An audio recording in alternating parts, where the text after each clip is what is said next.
Hello, everybody. Welcome back to This Week in Monstercat. This is the podcast where me, your host Mika, goes through basically what's happened the last week in Monstercat, the electronic music label that we all know. Today, I am joined by my dear friend Peter, and that's it, unfortunately. We've only got two people on this week. It's going to be a bit of a shorter one, a bit of a quieter one. But yeah, so there's episode 31. Quite a lot of episodes if you think about it. If we average out, an hour and a half-ish per episode, that's 45 hours of content. That's pretty alright. But, 45 hours of discussion of Monstercat and all that good stuff. So, this week, we have the first week of Monstercat, what would you call it? Uncaged Volume 3, I suppose. Yes. The 33rd Monstercat compilation. I guess if you include Rocket League, 34th, but I don't know. And so this week... I mean, by that logic, you'd include the anniversary album as well, so we'll just leave it. Yeah, alright. Well, The 33rd. 33rd, alright. 33rd 30-track album. And so, this week, we only have 3 tracks. It's a small week. We've got the first release of the entire... normal week. It is a normal week, but a lot of the time you get, like, an extra track, a remix, or something, this, that, or the other. But we have started off with The Return of Savoy, their follow-up track to Contemplate with Grabbits. This is How You Like Me Now featuring Ronit by Savoy and Ronit. We also had Reach, who's really been impressing us recently with some pretty fucking awesome tracks. We've got No Bushi by Reach, and we've also got the debut of both OK and Fox Stevenson on Monstercat, the song Lighthouse, which is a kind of big deal because they're both decently large artists. As Fox Stevenson in particular is he's quite a big artist. He's got releases on such awesome labels as Spinnin' Records, so he's he's doing well if he's on Spinnin'. But so I think we're just gonna get straight into it with How You Like Me Now by Savoy, and we'll start with Pete. How are you feeling about How You Like Me Now? Tell us about the track. I like it more than most people seem to, but that's not really saying much. Like, I actually decently enjoy it a decent amount. From almost everyone else's opinion that I've heard, like you and Aaron, and that's literally the only other opinions I've heard. Most people don't seem to be digging it too much, and while I'm not a massive fan, I think what separates this for me with Contemplate is I think the beat works better for the kind of sound design that we've got going on here than Contemplate did. I think an extra spicy beat kind of makes it makes the lack of sounds feel better because there's more space in between to hear what little there is. But I feel like with Contemplate, where we had that basic beat, which in itself wasn't interesting, with not much interesting sound design, it kind of just led to a muddy pile of not much going on. But I think an interesting beat and a melody that I like more helps lift this track above what I thought of Contemplate. Yeah, this song seems to be sort of like synth pop pretending to be melodic dubstep. Like, obviously, if you listen to the beat and sort of the way it's paced out, it is a melodic dubstep song, but it really does fit that more Contemplate style synth pop sound. And that, like I said last week with Contemplate, that style has been done really well before. Just look at Rogue with Forever. That song is amazing. But I just feel like this song, as well as Contemplate, was just really quite boring and really quite flat. And now this song does have better vocals than Contemplate, I'd say. Contemplate, like, Grabbits really didn't do much with that song, I think. And here, Runit has a pretty alright performance, and like her little vocal things that come in during the drop are quite interesting. But there isn't all that much to say on this song. It's just sort of decent vocals and a very synthy, incredibly slow and very basic sort of synth pop melodic dubstep drop. And are the drops different at all? No, and that would be too much to ask. But I'd say the best part of the drop is sort of just after the first drop, when the vocals come back in and it's still got like the interesting melodic dubstep production, like sort of in between the two drops. That bit's really nice, but the rest of the song sort of doesn't do that much for me, I guess. And I think that's what a lot of people I've heard talk about the song would say. But it's not terrible by any means. It's just, it's just okay. Yeah. I mean, the Savoy is done so much better. Oh yeah, like everything part from of the the 1,000 problem. Years This- EP was like 10 times this. Like Yeah. that EP is Even pretty flawless even in my something mind. in a, I feel like if I was to compare this to anything from that EP, it would be something like Your Time. What's the yeah, Your Time, because that's also melodic dubstep. Yeah, melodic, It's vocal driven. Yeah. Yeah, exactly. It's the same kind of thing, but I feel like what they were doing there their sound feels really different. It feels Yeah. like This is a much turned less into this electronic very- sound, I think, recently. Like, Yeah. whereas earlier that was Yeah. like very much dubstep, very much trap. This is much in that sort of post EDM scene, which has been so popular Yeah. recently. Yeah. Yeah.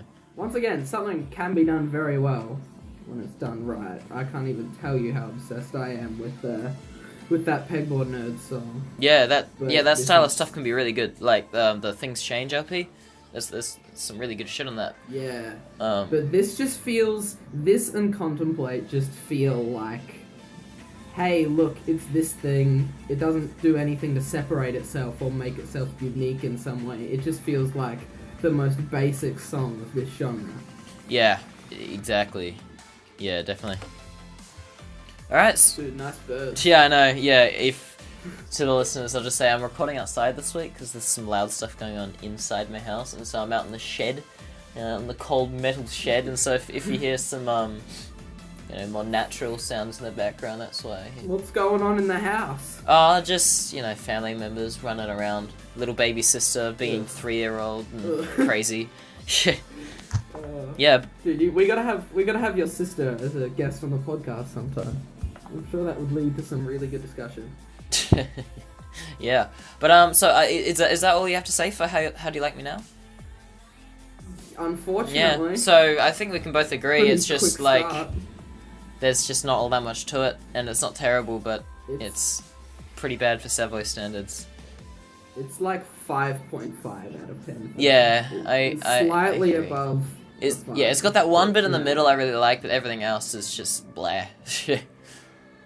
Yeah. And so moving on to I'm pretty sure we can all agree that this is going to be the best track we're going to talk about today.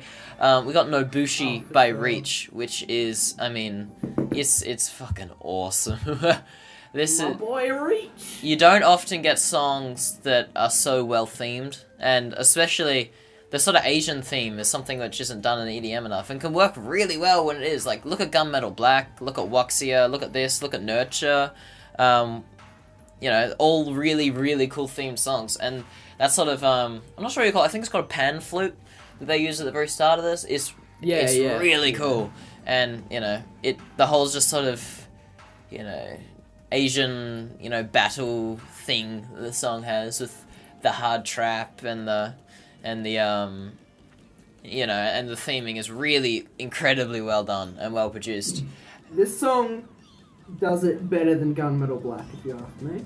And I can't even say much better about Gunmetal Black because it's one of my favorite variant songs Yeah. of all time. So to say that I think this pulls off the theming better than that song is a massive compliment. Yeah, well, the thing with Gunmetal Black is it sort of swapped between half the time it was like metal, and then the other half it was just like Asian stuff, which sort of weren't the most obviously comparable things. I think it works. Oh no, it definitely works. I love Gunmetal Blacks. Like, it was one of the first Monstercat songs I really fell in love with. But this song, and the first drop in particular, hits the atmosphere so perfectly.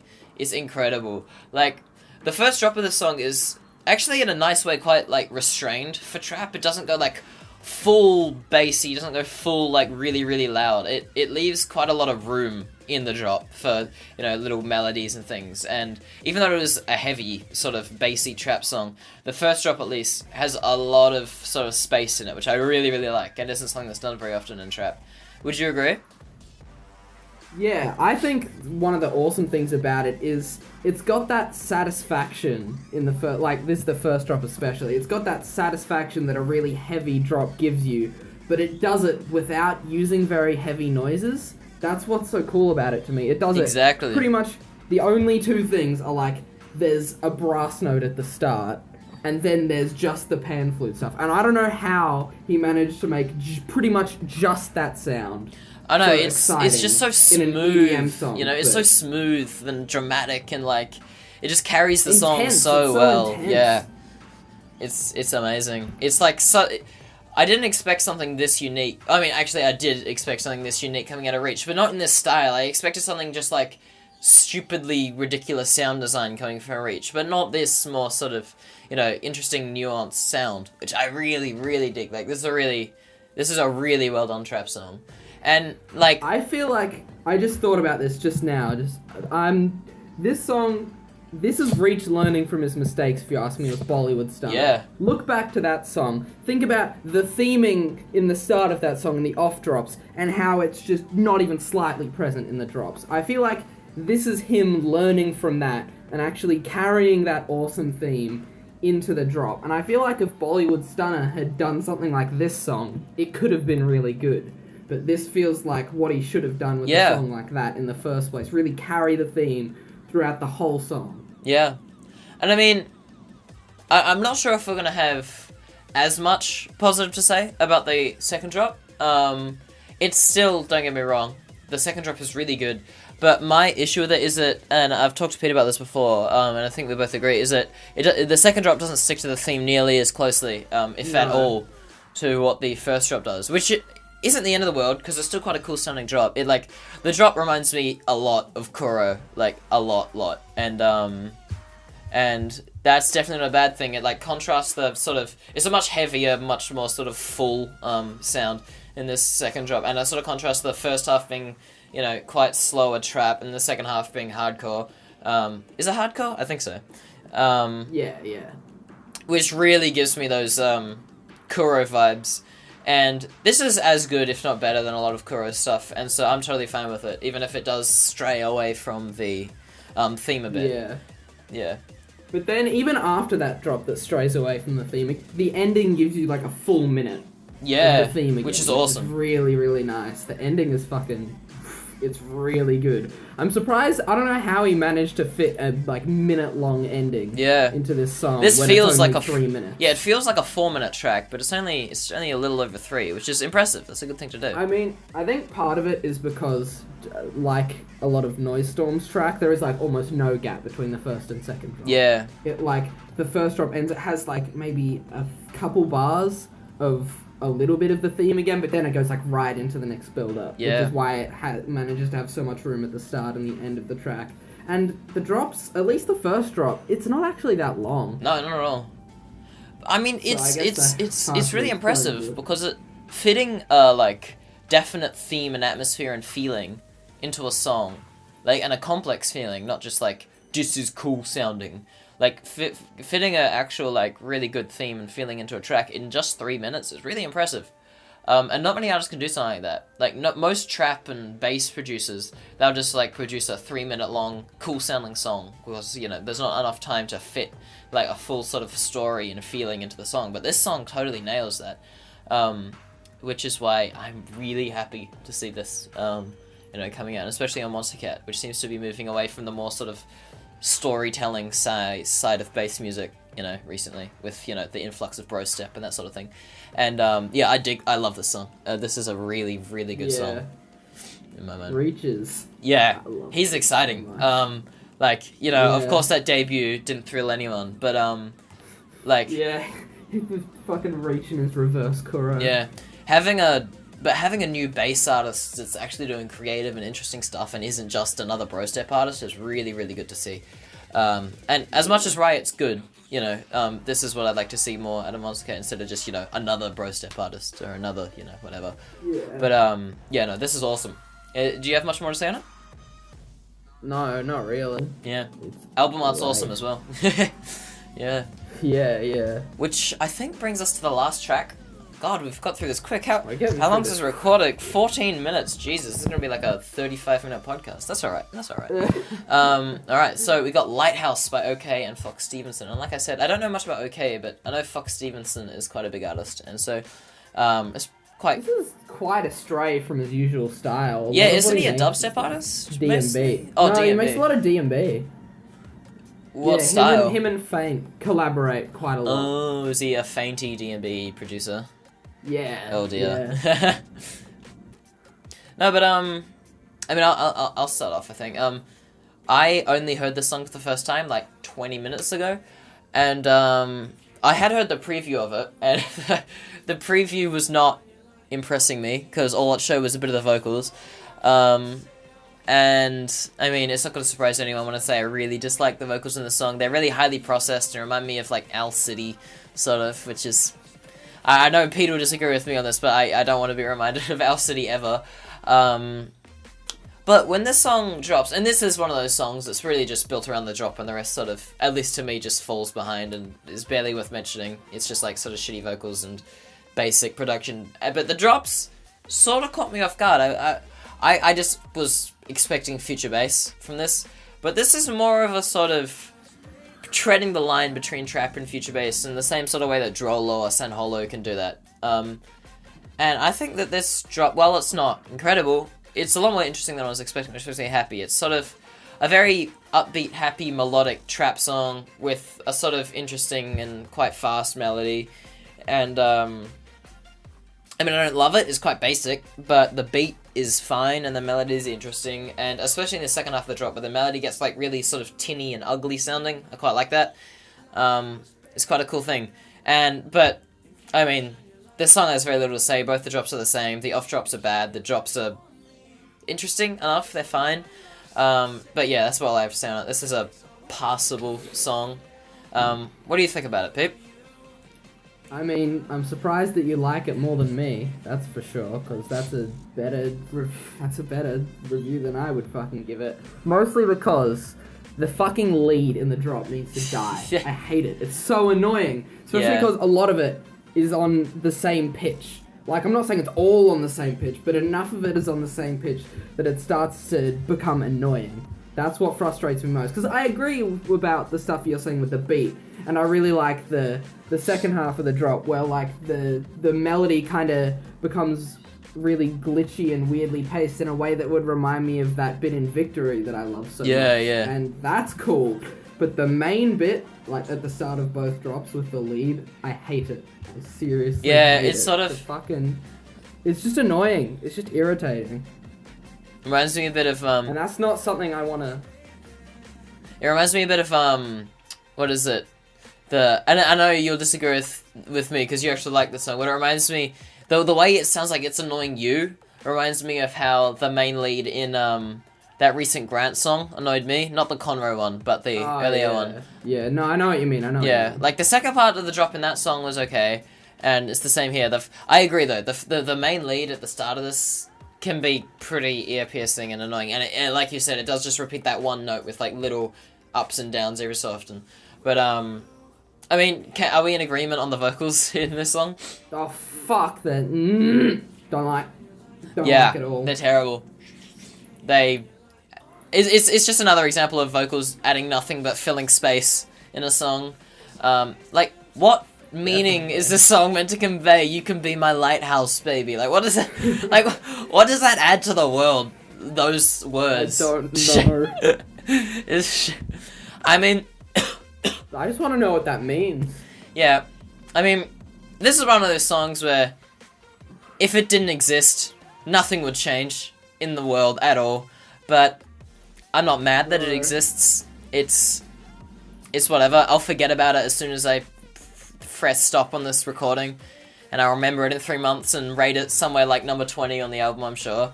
And that will be my experience with Lighthouse by OK and Fox Stevenson.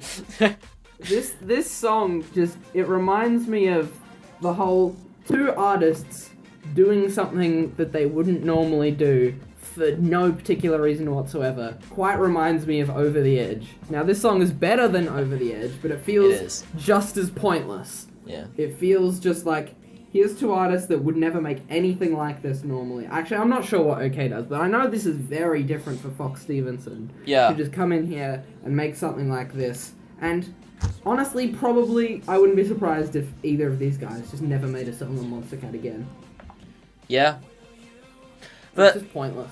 I mean, I'll be honest, I'm happy that this is still better than just melodic D&B like Fox Stevenson normally makes. I would rather listen to this than another We Won't Be Alone or another Words or another, any of those songs. I would have to disagree simply because those songs, at least they don't annoy me. It's a step above that. Yeah, it's if just... there's an emotion that a song... if there's any emotion that I don't want music making me feel, it's annoyed and irritated. Yeah. But, And that's what fucking Over the Edge makes me feel. That main vocal chop in the drop is just annoying. Straight up, yeah. Oh, did you see... Hey, I'm not throwing shade at Landon. Music's subjective. Everyone can listen to whatever they want. But did you see Landon's ranking of the, top 5 songs on the album? Yeah. His placement of Over the Edge was contestable. So is that all we have to say on Lighthouse? Pretty much. The song is very much a nothing song. It's a 4.5 out of 10. I'll take half a mark off because that lead makes me want to die, but everything else is okay. Yeah. So, I think that brings us to the news segment. Pete, do you have any news for us? It does. Anything you've I organized? have plenty of news. Ooh. Well, not plenty. I have enough, but this is good news. Here's an incredible one to start with. Overwork has confirmed the release date of his album coming September 17th. Ooh. That's what, something to be very excited about. 12 days? Maybe? What's the date now? It's the 4th. It's maths days away. 13 days away. So that's exciting as hell. I mean, I don't think anyone... If you've been listening to this for a while, you'll know how much I love the Overwork Canon EP. It's one of my favorite EPs of all time. And, of course, I'm very excited to see what Overwork's going to be, what he's been producing. Unfortunately, some of his recent stuff he's put out, which hasn't been much, but he's put out a remix of a Daft Punk song, which I wasn't that crazy about, and another single, which I didn't really care for that much. But he hasn't released much at all. I assume he's probably just been working on this. Yeah, because, 12 tracks, that's got to take a while. It explains why he hasn't released much of anything in, 2.5 years, 3 years? So, yeah. But let's hope. Fingers crossed. Yeah, we need more we need more good electro house in the world. The most deciding factor is what style he decides to go with. If he goes for his just really fucking solid and badass electro house, then we'll be all sorted. Mm-hmm. But if he wants to go down the more funky route, that's not what I listened to Overwork for. Yeah, me neither. But I'm sure what he does, I'm really hoping I like it. And if there's 12 tracks, he's got a lot of room for error. Yeah. But yeah, I'm super hyped for that. What else have we got on the roster? Slips and Slurs teased a new track coming to Monstercat, and it sounds pretty cool. It sounds like trap. It had vocals. It had kind of rappy sounding vocals in it. Ooh. The link to the preview will be in the description. In fact, I'll put this in our little Discord chat in case you want to check that out while we're doing the news. Tokyo Machine teases a new track that was on his Toronto set that he did with Monstercat a while back at the release of Uncaged Volume 2. Kuro have 2 remixes coming out this month. Something that excited me a lot, because I couldn't think of a better collab, is Kuro and Goja are going to be making a collaboration track together, which sounds like a match made in heaven. They both make this very heavy, ugly kind of music, and Goja, I have nothing but high hopes. They made that song Alive that I showed you, and the ballad, the creepy, those songs I like a lot. They're great. So is that going to be on Monstercat? I'm not sure. Yeah. They're just gonna make something together. If we could have Goja on Monstercat, I would be so happy. Yeah. I love them so much. Yeah, but just heard that. I think this is a good collab. Yeah. Just heard that Slips and Slurs preview. Sounds good. Sounds pretty badass, and I'm excited to see what Slips and Slurs can do with rap. And of course, what you just talked about sounds very exciting. Hopefully, Kuro does a good. Hopefully, because I know. Songs like what were the songs again that he did, the one you showed me that was really good? alive. Yeah, hopefully those artists is Goja the name? Yep, good. Yeah, hopefully Goja will sort of bring the more artistic side of Kuru out, because I know that Goja have had some pretty like crazy, interesting, artistic sounding stuff, and hopefully my they can. track from them is. Ooh. Yeah, hopefully they can bring out the Amon from inside the Kuru. That would be good. Yeah. Pegboard Nerds have been teasing a track with an artist I've never heard of, which I think is called Race Car Bed, called Troll. They put a preview on Instagram, which doesn't show much, but they've put out plenty of previews on Snapchat, and since I follow them on Snapchat, I've seen a bunch of them. From what it sounds like, it's got like 3 drops that are completely different. One of them sounded like really fucking good, like Moomba. The other sounded like shitty dubstep, and the other sounded like good hardcore. So overall, from what I've heard of this track, I'm actually really fucking excited for Well, if it's called got a lot going on. If it's called Troll, it's probably gonna have some sort of theme to it. It's probably gonna have, if Pegboard Nerds are going back to making music with, themes like they used to do, that'd be nice. That'd be exciting. That'd be cool. I mean, if it's internet troll themed, then maybe not. Yeah, but yeah. What else we got? New World remix coming soon. I don't know of what. Pretty vague, but World's pretty cool. Here's another exciting one. The last piece of news: Snails is going to be releasing an album.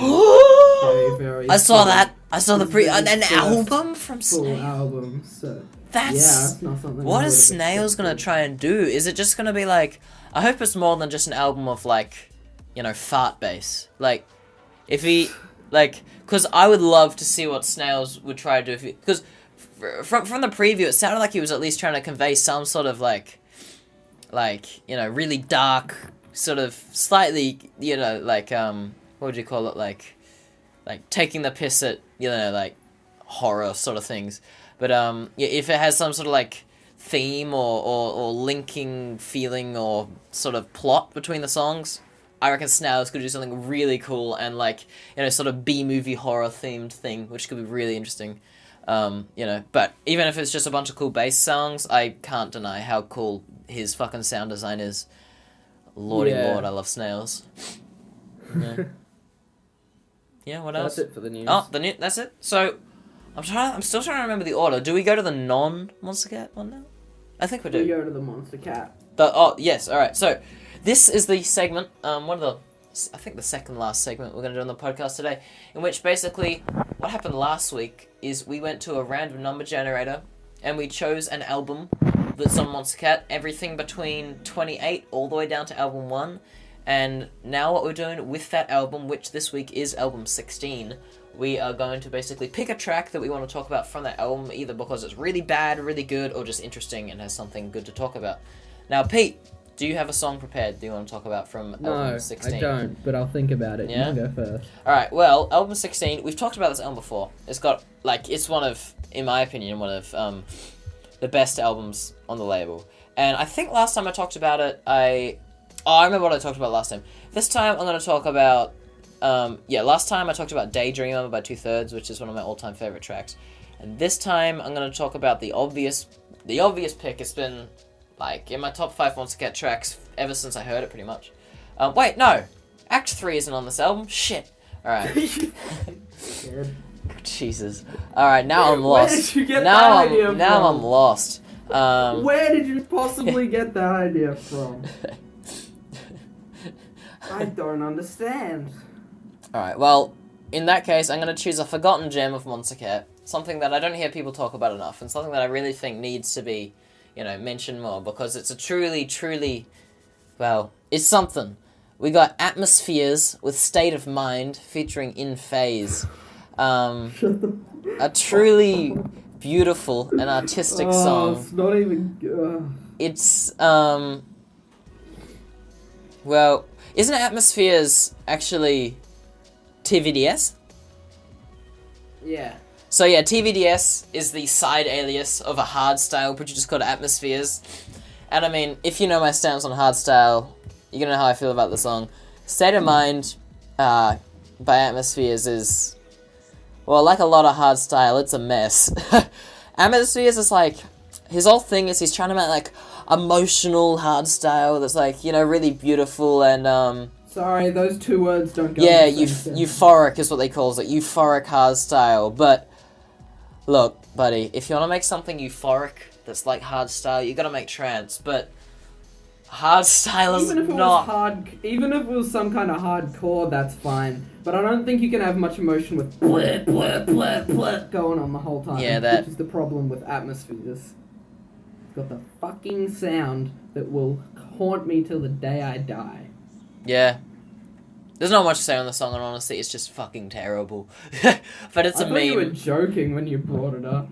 No, it's funny. I thought you were just gonna be like, oh yeah, state of mind, haha, very funny, and then actually talk about a good song. No, I should talk about an actually good song then, probably. So I want to talk about a song which actually is forgotten a lot, and I feel like no one ever talks about, and I think it's worth talking about because it's a really good song. It's "Let Me Out" by Mr. Fijuigi. I don't think Pete likes this one very much, when I remember, but I just have heard it like 3 times. Probably. This would be very in place on the Dogma EP. It's just one of his future house, vocal chop driven, you know, tracks. A bit like Believe Her, a bit like, you know, those sort of things. And like everything Mr. Fijuigi has almost ever made, excluding Surrounded and maybe a couple of his early dubstep tracks, it's like an amazing song. Everything that isn't the drop is really, really well done. And the way that the drops get integrated into the track with very little build-up, very little rises, very little white noise, none of that generic house shit that everyone's so sick of.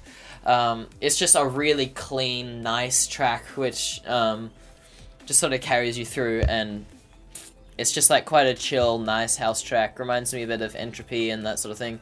It's just not much to say on it. It's quite a simple song, but it's a really, really good one, and I never hear people talking about it, and I think it's one of his better house songs, and I really dig it. So yeah, that's my contribution. Well, in that case, I believe last time I talked about Peacock. I'm sure I did, because that's a song I love dearly. But today I'm going to talk about a very beloved artist who is beloved by not enough people, and that's Direct, and I'm going to be talking about his track. I was so hoping you'd talk about it. Parallax, which is it's the song that got me personally into Direct. You know, when I first got into Monstercat, there was a very strict line of what I liked. If it was too heavy, if I didn't like it. If there wasn't enough going on, I didn't like it. Pretty much all I liked was like electro and house. And this was one of the first songs that got me into the whole chill thing, because its atmosphere is just awesome. Because a lot of Direct stuff feels like it's going for a very nice atmosphere and would you say very, very melancholy, but I feel like this one is just dark. This is definitely this and So Sure are by far his darkest tracks. I mean, I wouldn't say most of his music is nice. It's just sad. Most of his music's just really sad sounding. Yeah. But I agree with you. Parallax is like his darkest song, and I mean, if it weren't 3 minutes, it could maybe be his best track. But I mean, 3 minutes is like maybe 2/3 of the length of what this song should be, in my opinion. Like, it's just by the time that with this song I've really gotten into the atmosphere and the feeling, it's over, and I want another drop, or I want something else in it. But I mean, it's Direct doing liquid dubstep, and it's dark, and it's bassy, and it's still a fucking incredible song. Yeah. I'm just trying to think what was the first Direct song I liked. Because when I came to Monstercat, I basically came to Monstercat from only ever listening to chill music. And for whatever reason, I didn't actually like Direct very much at the start. Like, I remember one of the first songs you ever liked when I knew you getting into Monstercat was Better World by Direct. Oh, yeah, that's true. But I liked that because it was, like, melodic dubstep. And I'd come from a history of melodic dubstep. It was just, like, quite chill melodic dubstep. But, I remember really hating Tranquility. I thought that song was boring as hell. Now I think that's one of his best tracks, but I'm trying to remember what the first... I guess it would have been Better World, actually, that really got me into Direct. But that wasn't a song where, like, I recognized that as a Direct song. I just thought, that's a cool-sounding song, don't know who it's by, don't give a shit. Yeah. But I think it might have been Make a Move that was the first one that I was like, alright, that's direct, and now I need to sort of start paying attention to this guy, because I remember when Make a Move came out, I absolutely, like, almost everything on that album on 21, I absolutely fucking loved it. But yeah. So, Pete, after you listened to Parallax, did that sort of open the gates to the rest of Direct's music for you? Not immediately. I mean, back when I first heard this song, there wasn't that much to listen to from, like, because this was still in the phase where I didn't know much further back than, like, album 14 maybe, and we were only as far as, like, 19, 20, maybe 21, so there wasn't that much. There was this... Hysteria? There was yeah, I didn't even know that track back then. And the Shitty Feel Alive remix? Shitty Feel Alive remix? Yeah, no, that didn't help. So pretty much there was this... There was Wanna Know You, which I did like quite a bit. Tranquility. And then there was Better World, and then there was Tranquility. I think Tranquility was probably the second. It was probably like I remember asking you if you like. I remember asking you if you liked Tranquility like ages ago, like 3 or 4 years ago, and I don't think you did. Yeah, but I mean, even today, I don't like it that much, just because as far as direct goes, I think it's just it just doesn't feel like it. I don't know what my problem with that song is, but it just doesn't feel as interesting as a lot of direct. That's how I felt for a long time. Yeah. Yeah. I used to like it a lot. Don't get me wrong, but yeah, I feel like 16 had a lot of the songs that convinced me on a certain artist. It had Parallax, which convinced me to be like, yes, direct is good. It had Peacock, which was what convinced me that 7 Minutes Dead was good. It had Shadow, which was what convinced me that Bushi was good. Shadow! It's got a lot of... Yeah. Shadow is like, I know, and it was also the song that got Xavier into D&B. Like, he didn't even... D&B is like Xavier's favourite genre, but... Neuro, I guess, is his favourite genre, but... before that, he didn't even like it at all, and then Pete showed him... His favorite genre. Oh, yeah, actually. Yeah, true. It would definitely be Bass House. But, I think before... Pete, you showed him Shadow. He didn't even like D&B, and then he heard that, and that turned him. Like... Yeah. For, like, if any listeners remember Xavier, he hasn't been on in a while, but, like, he really liked the sort of darker, heavier side of the stuff. A bit like me, but he liked even more heavy shit than I usually listen to. But, yeah, obviously, Shadow was a song that he'd totally dig, and me as well. Everyone knows how much I like my dark vibes, and, yeah. It's a great song. But so I think that 16 is just a really, really, really good album. I underrated it for a long time, but it's one of my favorites now. Just 16, 17, 20, 21, and 22, I think, are my favorites. I can't decide between them, but they're all incredible. But I think that... Did you say 22? Yeah, 20. I've listened to 22 a lot more recently. I really dig it. Yeah, it's great, don't get me wrong, but when that album first came out... Oh, I was disappointed. Yeah, because I did that thing where, like, I waited the entire time. I waited all 3 months without listening to a single song. Did that. Yeah. And when it came out, I was just really disappointed by it. I guess I didn't like almost any of the songs on my first listen. But, nah, it's a great album. But, so that brings us, I think, to the last segment of the podcast. Oh, actually, no, we gotta find a new... we gotta find next week's album. Alright, can you do that, Peter? I'm already on the website. Alright, so right now we're just going to a random number generator, and we're gonna find the album, which we're gonna be talking about next week, between 1 and between 28. We get to talk about 8. Ooh, that's a good one. I'm very happy about that, because 8 is fucking phenomenal. Yeah. Yeah, I wonder what song Pete's going to talk about. There's a fucking lot, man. There's a lot I could talk about. I know what I'm going to talk about, but I will... does that bring us to the next bit? Yeah? Yeah, I believe so. Alright, so yes, the last segment of the day, which is the non-Monstercat track of the day, which is where me and Pete, we suggest to all you listeners a track which isn't on Monstercat that we reckon you should check out, because if you like Monstercat, you're probably going to like this track. And then we want you to tell us how you feel about down below in the comments, and also suggest a track of yourself that we can check out, and all that good stuff. So, I'm going to start by, so recently, the Breathe EP by Laura Brehm had the remix package, and it had a couple of really, really, really good remixes. Notably, the one I'm going to talk about today, which is the Elliot Berger remix of Awake and Dreaming by Laura Brehm. I didn't know that was a thing. And Elliot Berger, as I'm sure you guys know, I love. Anticipation is incredible. His recent single, Disconnected, absolutely, like, Disconnected is a mess of a chill song, and I love it. It's like if Mr. Bill made, like, a direct song, and it's incredible. Elliot Berger is doing chill the same way Direct does chill, with, like, complex liquid dubstep beats and really deep, somber moods and atmospheres. But he might even be doing it better. Like, if he continues as well as he's doing now, he could be competing with Direct, my favorite chill artist. And, so yeah, the song I'm going to be talking about today is Awake and Dreaming by Laura Brehm, the Elliot Berger remix.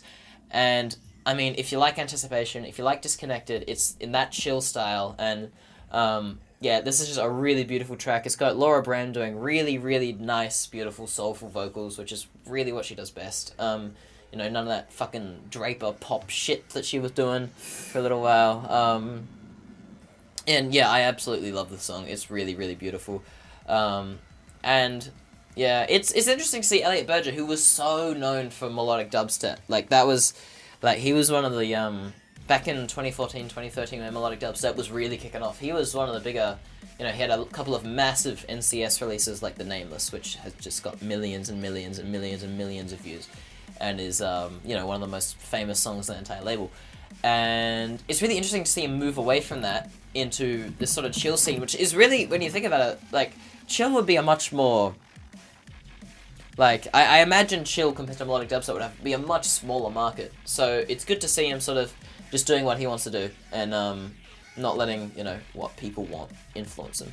And I am happy because, I mean, both of his styles I absolutely love, but this is even better than his melodic dubstep style, which is not something I thought I'd say. But yeah, this song is just beautiful. Listen to it. If you like Laura Brehm's vocals, and if you like direct style chill, you'll absolutely love this track. And if you like melodic dubstep, The Last Heroes and Crystal Skies remix of Breathe, which was on that same album, is also really good, but I'm sure people would hate it because it's melodic dubstep and it's generic. I like it. You like that one? Alright, good, because I love that one. Yeah, but Pete, tell us, what is your Non-Monstercat track? My Non-Monstercat track is not specifically a track, but it's from an album that someone recommended in the comments of the last one. I think it was my man Gally. He suggested a track from this album called Nightmare Street by Teddy Killerz. I heard that, As much as I liked the track that he suggested, there was one in particular that really stood out to me. And partially that was because it didn't have awful angsty vocals, which is part of the problem with that album, as a lot of the vocals on there were things terrible that I absolutely despise. Yeah. But this track, called Bounce, has almost none of that, and it's just one of those heavy for the sake of heavy songs, and you know me, I like me some heavy for the sake of heavy, and it's just really fucking cool, constantly changing. It's one of those ones where once it drops, it barely stops with very little gap in between, but it changes up constantly throughout the song, and there's really not that much to say. It's just a really good heavy for the sake of heavy, bit of bounce, bit of moomba, bit of everything going on in their songs. So if you like yourself some heavy shit, go and listen to Bounce by Teddy Killerz. Yeah, it's a pretty badass track. Yeah. So, I believe that brings us to the end of the podcast. Thank you, everybody's listened. Let us know down in the comments below what you think of all the tracks we've talked about today, and suggest your own that we could talk about. Tell us what you think of 16 and all that good stuff. And so yeah, thank you for listening, and thank you, Pete, for coming on with me. I know this is a really short one. Sorry that this is such a short one. We just we don't have all. Actually, no, it's 45 minutes. This is a decent length. So yeah, thank you everyone for listening. Thank you, Pete, for coming on. It's been good. This has been a good chill one. And yeah, we will see you next time. Thanks for listening, and goodbye.